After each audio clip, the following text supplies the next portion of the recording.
Ahojte priatelia a priateľky. Vítajte pri ďalšom dieli Teplej vlny. Ide o podcast, v ktorom sa rozprávame so zaujímavými osobnostiami a ľuďmi z queer community o ich životoch, o inšpiratívnych veciach, ktorým sa venujú, ale aj o ich odvahe prekonávať predsudky okolia. Moje meno je Andrej Kuruc a budem vás sprevádzať týmto dielom. Náš podcast nájdete na viacerých online audio platformách a na našom YouTube kanáli Divadla No Mantinels. Dnes by som medzi nami rád privítal Tony Náprstek. Ahoj, vítam ťa u nás. Tony Náprstek je nebinárna osoba, ktorá študuje japonológiu, venuje sa tlmočníctvu, ale prispieva napríklad aj do nášho magazínu KISS, predovšetkým k témam, ktoré sa týkajú transrodových ľudí. A takisto sa venuje ďalším zaujímavým veciam, ako napríklad háčkovaniu, že? Mm-hmm. Takže ešte raz ahoj, Tony. Čo pre teba znamená, že si nebinárna osoba, nebinárny človek, teda človek, ktorý je na spektre mimo toho mužského a ženského? Ono, môžeš byť niekde medzi, nemusíš byť len mimo toho spektra. A strašne veľa ľudí si predstavuje pohlavie ako binaritu XY a XX a ono to tak vôbec nemusí byť. Nemusí to byť také jednoduché a akože aj teraz dáme bokom všetky XXY a tak ďalej varianty, ktoré existujú, lebo existujú a to by bolo veľmi dobré sa porozprávať s biológom ohľadne tohto. A keď sa pozrieme na rod z toho sociálneho fungovania, tak nebinárny človek je niekto, kto sa nezaraďuje ani do škatulky žena, ani do škatulky muž, a teda môže byť niekde medzi tým, niekde mimo toho spektra, niekde na druhom konci. Sú ľudia, ktorí si hovoria, že sú transmaskulín, alebo že sú viacej feminín, alebo že sú presne v strede. Väčšinou si ľudia myslia, že to je človek, ktorému nemožno určiť pohlavie, keď sa na neho pozriete. Hej, teda mimo toho, že pohlavie je skôr z biologického hľadiska a lepšie hovoriť o rode, čiže o tom sociálnom fungovaní alebo fungovaní človeka v rámci spoločnosti. Ja sama sa proste nikdy neidentifikujem s ani jedným, ani druhým koncom spektra a príde mi strašne divné, keď mi niekto povie, že ty moje malé dievčatko. Takže o kom hovoríme? A teda keď mi naopak niekto povie omylom, že mladý pán, tak sa tak zasmiem, že počkaj, keď otvorím ústa a budeš počuť ten pisklavý hlások. A strašne ma baví teda neplniť očakávania toho, čo si ľudia o mne myslia.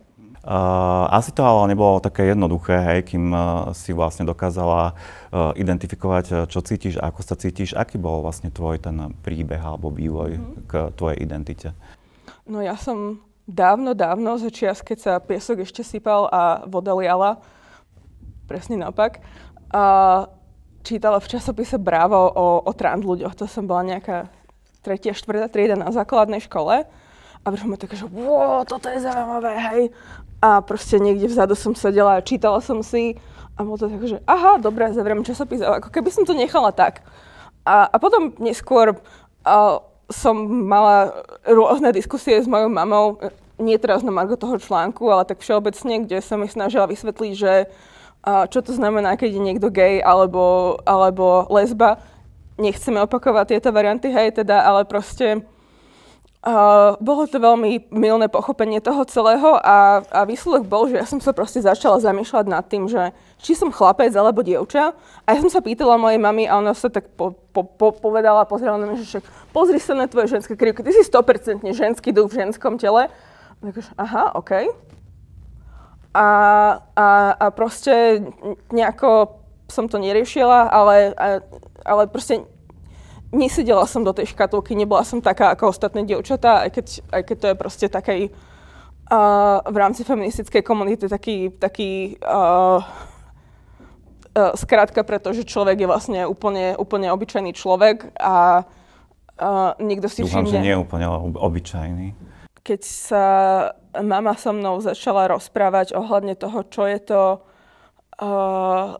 je to homosexuálny človek a ona mala síce veľmi mylné predstavy a zamieňala si to strašne s transrodovým človekom, ale výsledok bol, že som sa začala spýtovať sama seba, som teda chlapec, som dievča a moja mama mi to skonštatovala, takže ja som určite dievča a ja som sa tak zamyslela nad tým, že som chlapec a proste mala som naozaj také, uvažovala som, že čo v mojom živote by som povedala, že toto je proste chlapčenské. A povedala som si, že nie som chlapec, tak asi musím byť dievča. A potom zhruba o 10-15 rokov neskôr som na internete náhodou narazila na Tumblr, čo je mikroblogingová platforma, povedzme to tak. Je to vec, kde sa mieša strašná kopa názorov a môžeš tam mať spravodajské noviny, môžeš tam mať nejaký nacistický blog, alebo tam môžeš mať nejakého fanúšika, ktorý robí komiksy na svoju tému svojho obľúbeného seriálu. A takto som našla aj niekoho, kto rozoberal rod, pohlavie z viacerých perspektív, nielen z toho, že chlapec, dievča, alebo teda transžena, transmuž. A našla som aj informácie o nebinárnych ľuďoch a to bolo také, že toto je veľmi zaujímavé. Poďme to spracovať do poviedky. Vlastne píšem o sebe, ups. Čo vtedy si vlastne prišla na to, že toto je to tvoje, hej, že v tomto sa cítiš asi najviac, ako sa hovorí, hej, doma. A viem, že nebinárni ľudia majú radi, keď aj ten jazyk je vlastne ich identite prispôsobený. V angličtine je to samozrejme jednoduchšie, tam väčšinou používajú zámena they, them. V slovenčine je to komplikovanejšie. Nedávno vlastne vyšla taká príručka, ktorú vydalo združenie Sapling, nebinárna príručka, kde sa venuje aj tomuto jazyku. Môže byť teda tie zámena používané ono, ale predpokladám, že ako sama zrejme to máš tiež nejak inak, že je to veľmi, veľmi individuálna záležitosť, kto má aké oslovovanie rád a aké zámeno používa. Tak, ja mám viacero kamarátiek, ktoré sú nebinárni ľudia a pohybujú sa v genderovanom jazyku, či už je to Rakúsko alebo Slovensko a to je jazyk, kde proste pomaly nevieš konštruovať vetu bez toho, by si povedala, akého rodu je tento stôl. Aj keď teda niektoré iné jazyky si nevedia predstaviť, že ten stôl nemá genitálie, prečo by mal byť teraz mužského, ženského, stredného rodu. Preferujem they, them v angličtine. V nemčine a v slovenčine akože sú nejaké tie tendencie a máme teoretický gramatikálny stredný rod, ale veľa ľudí má pocit, že to je objektifizácia a že proste z toho človeka robíme nejakú vec. Že tým, že je toto ten stredný rod v úvodzovkách, hej, že ako keby sme hovorili o veci. Áno, čo mne to príde vždycky tak trošku na škodu, lebo dieťa je tiež stredného rodu, kým nevieme, či to je chlapec alebo dievča. A zase tam je to druhé riziko infantilizácie, že proste z toho dospelého človeka, ktoré sa identifikuje ako nebinárna osoba, spravíš teraz nejaké malé decko, ktoré nevie, čo chce. V slovenčine preferujem takisto ono, ale nepoužívam to ani na seba v praxi, pretože by to znamenalo vysvetľovať každému, s kým sa stretnem, že vlastne mi nemá hovoriť tým alebo oným rodom a príde mi jednoduchšie nesnažiť sa prehovárať tých ľudí a tým pádom sa vyhnúť smutnému uvedomeniu si, koľko ľudí by nebolo ochotných použiť ten konkrétny správny jazyk. Ale predsa, keď niekto rozmýšľa nad tým, že ako napríklad teba oslovovať, že čo by si mu poradila, ako sa má na to opýtať, alebo ako tak citlivo zistiť, že aké oslovenie je pre toho druhého človeka, ktorý sa identifikuje ako nebinárny, prípadne ako transrodový. A je niečo, že také citlivé, alebo to skôr nechať tak? Úprimne väčšina ľudí bude rada, keď sa ich spýtaš, bodka. Lebo štandardne si myslia, že vedia odhadnúť zámena. U ľudí, ktorí vedia podobne po anglicky ako ja, čo teda je väčšina mojich kamarátov, tak keď stretnem niekoho zo strednej školy a teraz spomínam, že som si menila meno a že teda moje nové meno je Antony, tak sa takže počkať, pronouns. A to bolo proste úplne najkratšie, najjednoduchšie a že ďakujem za opýtanie. Alebo keď chceš byť podobne nenásilný, aj to človek, ktorého spoznávaš prvýkrát, môžeš povedať tvoje meno, tvoje zámena a dúfať, že povedia naspäť svoje meno a svoje mena. Jasné, že to ako keby getnú, hej, že, áno, že to pochopia, že... Drvivá väčšina ľudí, ktorí sa museli zamýšľať nad tým, ktoré zámená im vyhovujú, pochopia, keď sa ich akýmkoľvek spôsobom spýtaš na zámena. A takisto, keď vedia, že si zbehli v problematike, tak ťa opravia a nerobia z toho veľkú drámu. Podstatné je snažiť sa zistiť, čo je správne a snažiť sa rešpektovať, keď vieš. Ty aj prispievaš do nášho magazínu KISS rôznymi teda článkami a esejami. Akým témam sa tam venuješ? Témam, ktoré sú môjmu srdcu blízke, a to sú trans ľudia, a tým je troška spojená aj móda, že proste akým spôsobom môžem dať najevo, že nesedím do tej klasickej škatulky. Príležitostne, ak sa dá, tak občas spomeniem aj niečo z mojej vysokej školy, čiže nejaké paralely s Japonskom. Čo možno príde troška divné, ale Japonci nemali gramatikálny iný rod než jeden pre tretiu osobu až do zhruba konca druhej svetovej vojny. Čiže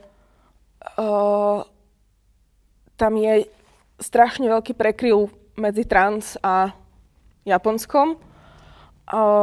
Potom ešte príležitostne zabrdám do nejakých lekárskych tém, nejakých... V súvislosti s transrodovými ľuďmi? Či? Nie len. Môj prvý článok vznikol kvôli tomu, že som potrebovala nového neurológa a stretla sa s absolútnym nepochopením a fat-shamingom u tej teoreticky novej. Číslo 5. Ja si ich už medzičasom počítam lekárov, lebo je to jednoduchšie, než pamätať si mena. No a táto pani mi vysvetlila, že ma moje chronické bolesti prejdú, keď schudnem. Čo mi prišlo neuveriteľne ironické a kebyže neplačem zrovna v tom momente, tak sa jej začnem rehotať do tváre, lebo pár dní predtým som bola u ortopéda na kontrole a spýtala som sa ho presne na toto. Súvisia moje chronické bolesti nejako s mojou váhou? A odpovedala, že nie. Čiže ten prístup zdravotníkov a zdravotníčok býva vo všeobecnosti necitlivý, ale čo by si povedala pri transrodových ľuďoch, je ešte necitlivejší? Ako sa k ním správajú poskytovatelia zdravotnej starostlivosti? Viem, že si písala tiež jeden článok o tejto téme. Ono, je tam toho viacej. Na jednej strane je strašný medicínsky bias, keď ťa vnímajú ako ženu. A proste musíš bojovať za to, aby pochopili, že naozaj ťa niečo bolí a že si to nevymýšľaš. Na druhej strane, keď si akýmkoľvek spôsobom iná, tak sa to ťažšie chápe a vysvetlí. Ja som sa ešte nestretla s tým, že by som mimo riešenia tranzície musela niekomu spomínať, že som nebinárna osoba, či s výnimke moje psychologičky, ktoré boli zatiaľ všetky super a všetky to chápali. Ale lekárom to nehovoríš pre istotu, hej? Nadhodila som to raz s psychiatrom číslo 3. Už som na 4. A toho som sa spýtala, že konkrétne, či on má nejaké skúsenosti s diagnózou F64, čo je teda ešte transsexualizmus, aj keď by to správnejšie mala byť transrodovosť.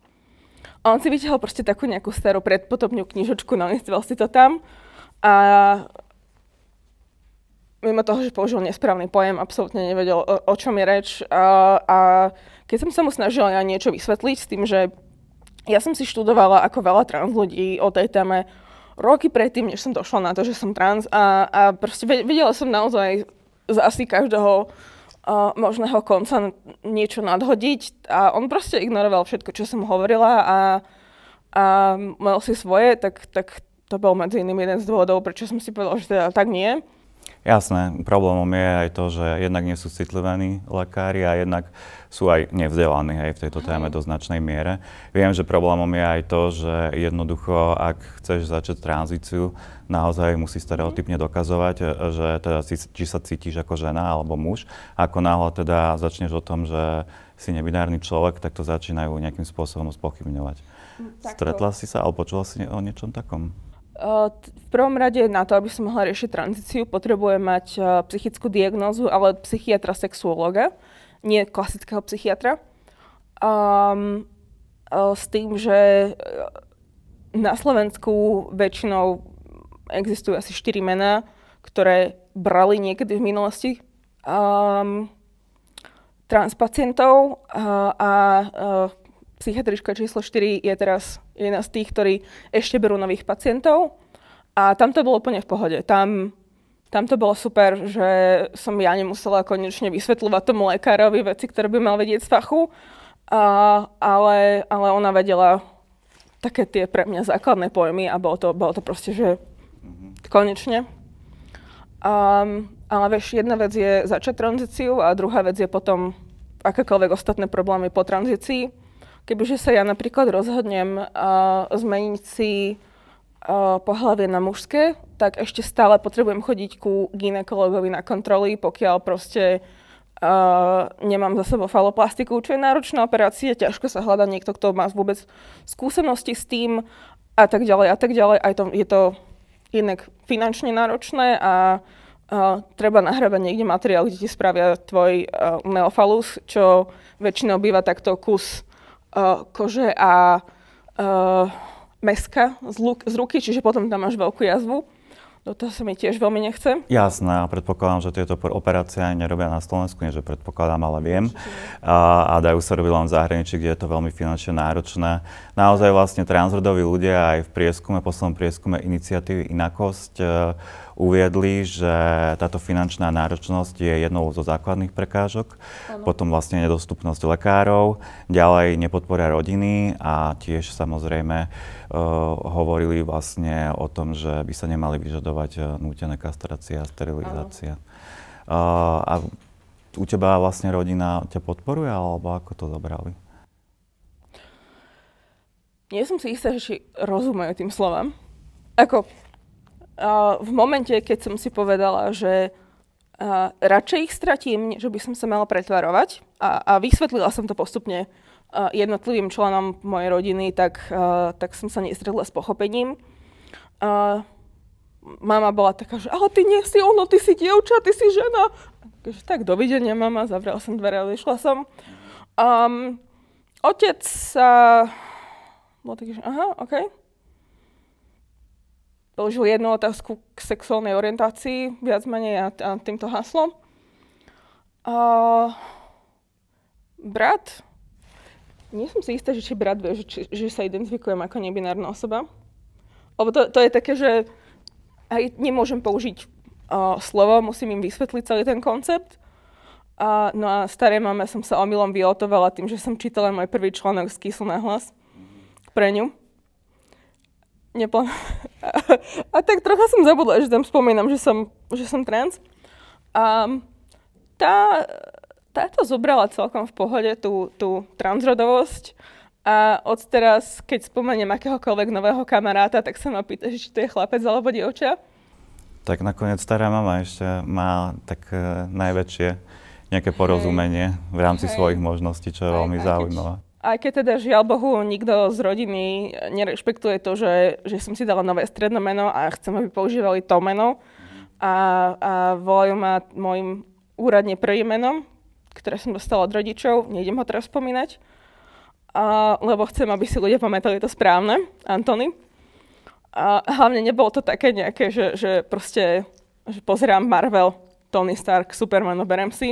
Alebo bolo to zároveň aj také, že moja stará mama je Antonia, jej otec bol Anton. To by sa dalo vysvetliť v rodine. Hej? A proste aj tak stará mama nič. Jediná stará mama, ktorá žije, je Antonia.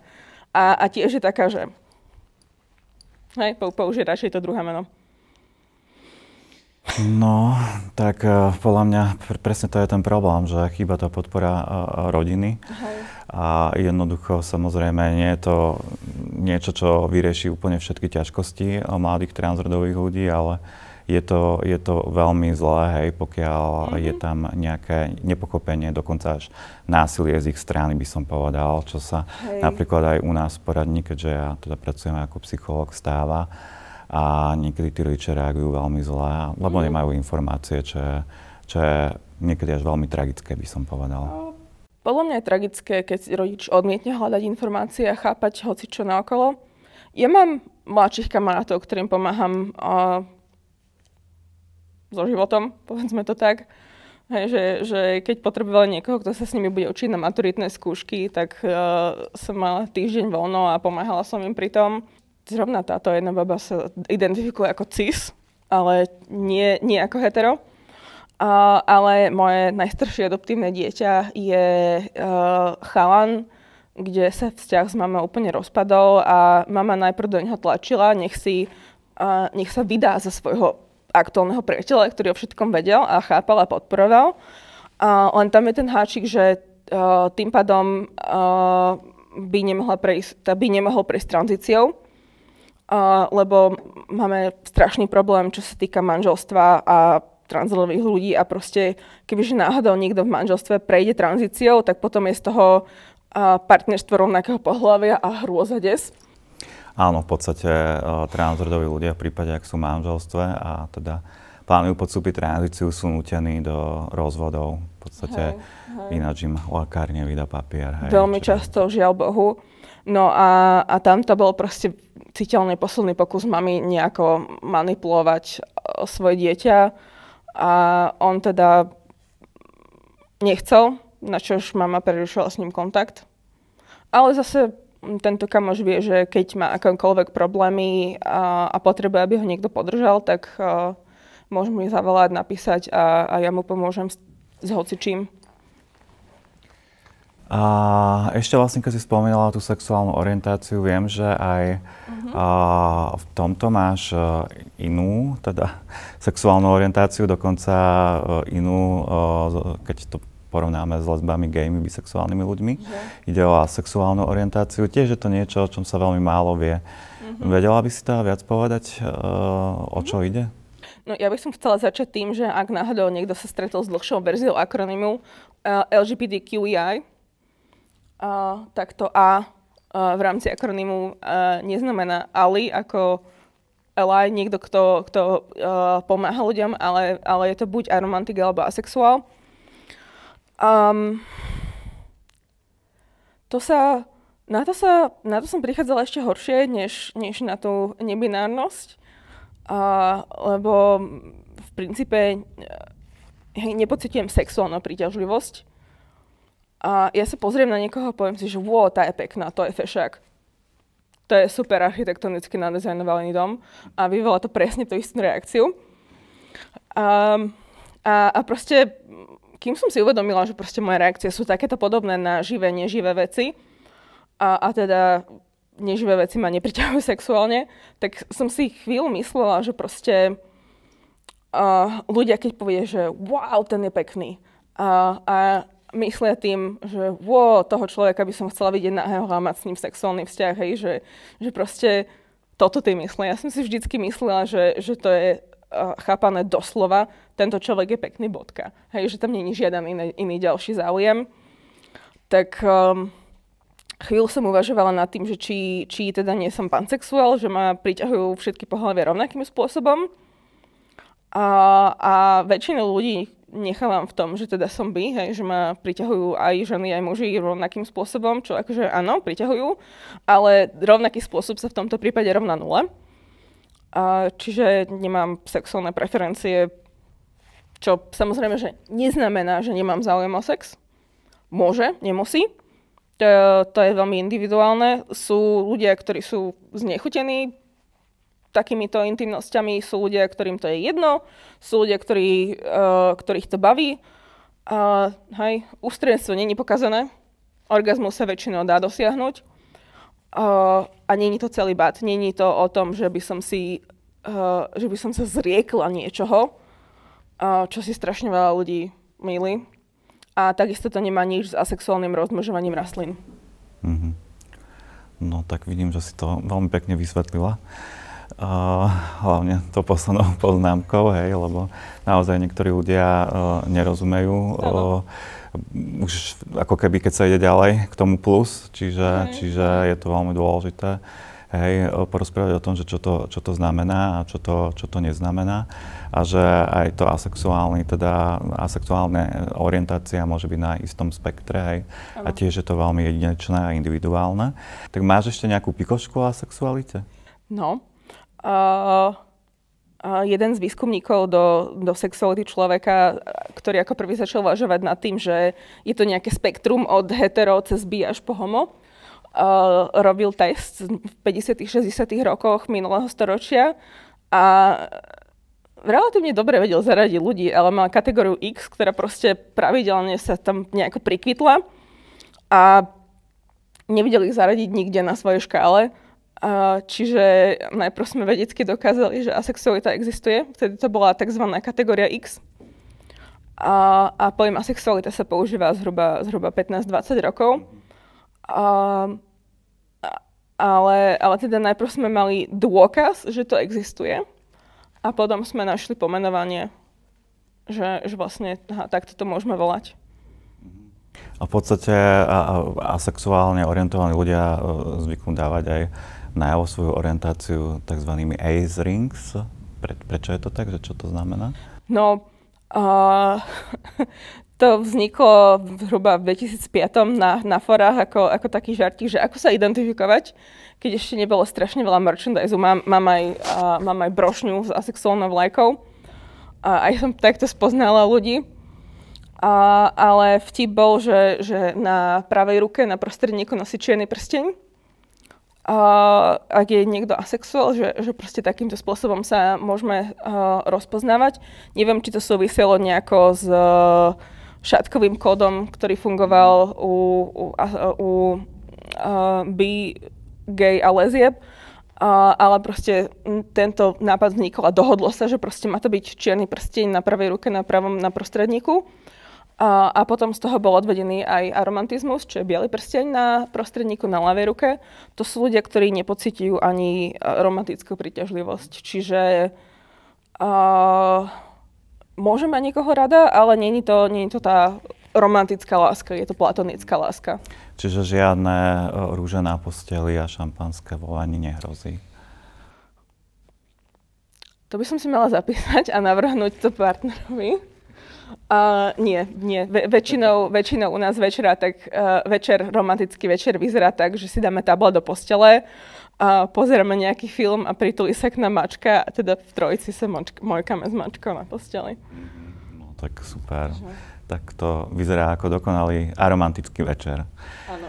A ty sa ešte venuješ háčkovaniu, aj sem si nám priniesla nejaké tvoje kúsky. To som tak našla duhovú vlnu a povedala si, že to musím vyskúšať s tým robiť nejaké hovadiny. Že duhové čapičky, hej? Duhové čapičky. Snažím sa nakecať partnera, aby keď pôjdeme na Pride, partner je tiež nebinárny romantik a sexuál. Tak to je super, že si to takto našli. No tak sa ho snažím nakecať, aby sme ešte proste, že jeden, druhý v čapičkách a toto je taká malá čapička pre našu mačku, ktorú... Takže aj mačka bude mať čapičku. Super. Máme fotky, kde má na hlave. Vydrží to asi minútu a pol, potom si ju dá dole a začne to žrať. Ale je to strašné zlé. Super, Tony. Veľmi pekne ti ďakujem, že si k nám prišla, že si porozprávala o vlastne takých témach, o ktorých sa naozaj podľa mňa veľmi málo hovorí a veľmi málo vie v bežnej spoločnosti. A verím, že trošku im rozšírime obzory aj vlastne v klasickej LGBTI komunite, lebo myslím si, že tiež sa tam o tom veľa nevie. Veľmi pekne ti ďakujem za tvoju návštevu. Milá rada, ak by ste niekedy chceli fokusovať si viacej na jedno alebo na druhé, tak môžeme. Veľmi radi, hej, rozoberieme ešte v budúcnosti tieto témy. Asexuálne máme a chcela by som ťa nechať s takým vtipom na konci. Sex, nie ďakujem, radšej koláč. Super, tak díky moc. Ďakujem, milí priatelia a priateľky, že ste nás sledovali. Moje meno je Andrej Kuruc, toto je podcast Teplá vlna a teším sa na vás opäť na budúce, buď ja alebo môj kolega Marek Hudec. Pekný deň.